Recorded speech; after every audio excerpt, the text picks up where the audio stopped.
I know इस video का title देखते ही तुम लोगों ने बहुत जल्दी से क्लिक किया है ये कंफर्म करने के लिए कि ये क्लिक बेट है या फिर शुभम ने एक्चुअल में अपने पैरों पे कुल्हाड़ी मार दी है। Hit to break it to you, दोनों ही चीजें नहीं हैं। ये क्लिक बेट भी नहीं है और मैंने अभी तक कुल्हाड़ी चलाना चालू नहीं किया। शादी, what the hell, let's talk about it. देश में शादी को लेके सिचुएशन बहुत ही खराब चल रही है।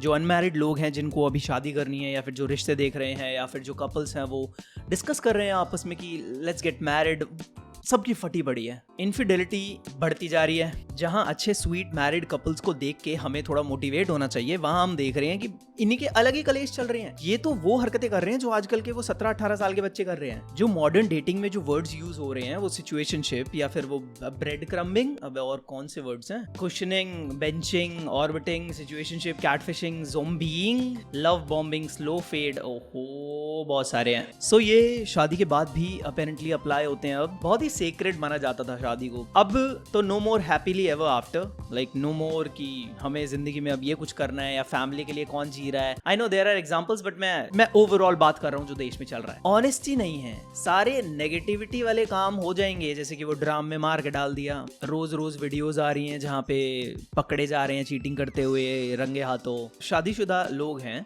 और ये सब कर रहे हैं, they are not honest, they can not be, क्योंकि फिर वहां वो बंदा गलत हो जाएगा। फंस गए तो वो बाद की बात है, उन्होंने एक्सपेक्ट नहीं की थी वो चीज, वो अनएक्सपेक्टेड चीज हुई। एक न्यूज और सुनी थी जहां पे वो एक लेडी ने अपने पार्टनर के मेल पार्ट्स काट दिए बिकॉज उसने शादी करने से मना कर दिया था। चीट करने के फिराक में था वो, उस लेडी को यूज कर रहा था। ये बहुत कॉमन हो गया है बिकॉज ऑनेस्टी खत्म हो चुकी है। और जब तक ऑनेस्टी, शेम, एम्बैरेसमेंट ये वर्ड्स आसपास नहीं होंगे ना लोगों के, तो लोग लिमिट क्रॉस करेंगे बहुत इजीली, जो कि हो भी रहा है आजकल।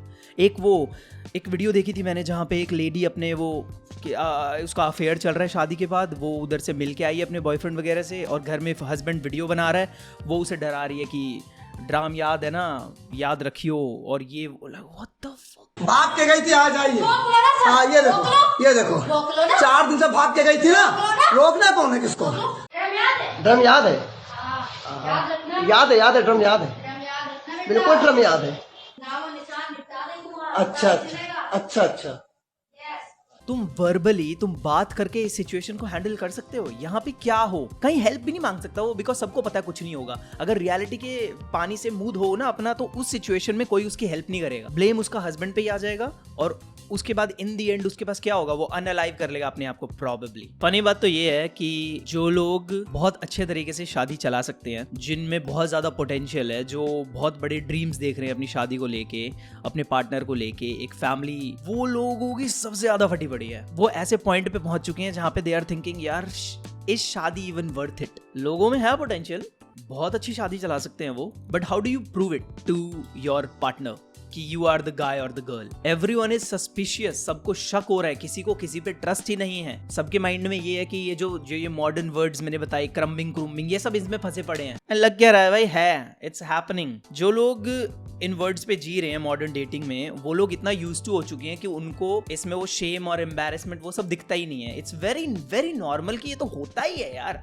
This is the norm. जितना मैंने अपने पेरेंट्स को देखा है, जितना मैंने अपने नेबर्स को देखा है, जितने आसपास के कपल देखे हैं, जो मेरे रिलेटिव्स हैं उनको देखा है, जिन्होंने हम बच्चों को पाल के बड़ा किया है, उन रिलेशनशिप्स को देखते हुए मैंने एक चीज सीखी है कि इट्स नॉट द लव। तुम लव पे 40-50 साल की कमिटमेंट नहीं कर सकते, इट माइट फेड आउट।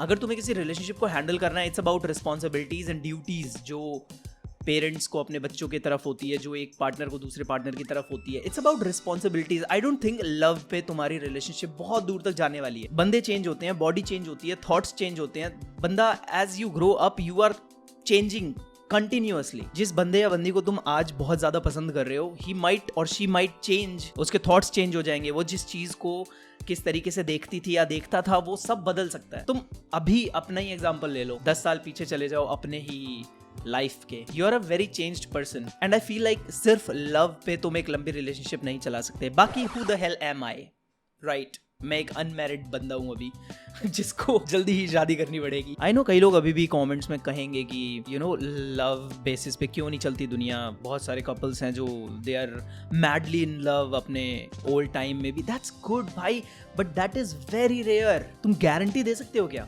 अपनी ही लाइफ की? नहीं, सबकी फटी पड़ी है, आई नो दैट। तुम गारंटी नहीं दे सकते इस चीज की। मैंने एक ट्वीट पढ़ा था अभी recently, I think it's from a lawyer. A woman called she wants divorce from her husband because there is no spark left. The couple has a 7-year-old daughter. The wife has found a spark with the husband's colleague. The thing is, I was being insisted to file for maintenance and also seek a heavy alimony from the husband. I advised divorce with mutual consent with shared custody. She has not called back. Maybe she called someone else. Maybe ये fake story है. I don't know. But हमें दिख रहा है ये चीजें हो रही हैं। 7-year-old डॉटर है उनकी। इस टाइम पे माइंडफक होना चाहिए पेरेंट्स का कि इसको कहाँ पढ़ाना है, कैसे भेजना है, क्या करना है लाइफ में और क्या करना है, सेकंड बेबी का क्या सीन है, यू नो ये सब चीजें ये बहुत रियल चीज है। स्पार्क चले जाना, no love, you are not feeling any love towards your partner, ये बहुत ही रियल चीज है। आई एक्सेप्ट दैट, बट वही एक पॉइंट है जहां पे तुम्हारे सामने रिस्पॉन्सिबिलिटीज, तुम्हारी ड्यूटीज, तुम्हारे यू नो फ्यूचर आ जाता है। जो भी अनमैरिड लोग हैं वो इस चीज से बहुत ज्यादा डर रहे हैं। ये भी छोड़ो कि शादी के बाद क्या होगा, हमें बहू कैसी मिलेगी, हमें मेरी वाइफ या मेरा हस्बैंड कैसे मिलेगा, नहीं ये सब तो छोड़ो भाई, इस चीज से भी फट रही है लोगों की। What if कि सब कुछ परफेक्ट चल रहा हो, हम 2 साल बहुत बढ़िया तरीके से रहे, यू नो लव स्पार्क हो गया, सब मस्त, वाइब्स अच्छी। What if 7 सालों बाद 8 सालों बाद स्पार्क ही ना रहे? जैसे समराइज में वो होता है ना ऑनर, जैसे हमारे कल्चर में यू नो शर्म, हया, एम्बैरेसमेंट, ये सब वर्ड्स बहुत जरूरी हैं लाइफ में। अगर तुम्हें लॉयल रहने में हेल्प चाहिए ना, अगर कोई इधर उधर भटक रहा है and you want some help कि कोई मेरी हेल्प करे, आई थिंक ये सब काम आता है। अपना कल्चर ये काम आता है। Advises from the old people जिनकी रिलेशनशिप चलाई है उन्होंने 70-80 साल तक। I think in the end it's about luck. तुम्हारे लक पे डिपेंड करता है तुम्हें तुम्हारा पार्टनर कैसा होगा, तुम्हारी फ्यूचर कैसी होगी, तुम्हारा ब्रेन, तुम्हारा हार्ट सीधे पाथ पे रहेगा या नहीं, एंड ऑल्सो तुम्हारी विल पावर, ऑल्सो तुम्हारी consciousness. Is it consciousness? Conscience या कॉन्शियंस। यार वेस्ट में इतनी सारी चीजें हैं अच्छी खासी सीखने की, सब नेगेटिव सीखना है वहां से। वेस्ट की तो और भी बुरी हालत है, वो वहां तो मेरे को ले जाओ ही मत भाई, मेरा गुस्सा आ जाएगा मेरे को। कई लोगों ने इस वीडियो पे इसलिए क्लिक किया होगा शुभम अपनी शादी के बारे में डिस्कस करेगा। अबे अपना ख्याल कर लो। The number of views on this video clearly tells कि सबको दूसरों की लाइफ में ज्यादा इंटरेस्ट है रादर देन अपनी लाइफ में। मेरी शादी हु नोज, शायद मैं करूँ ही ना।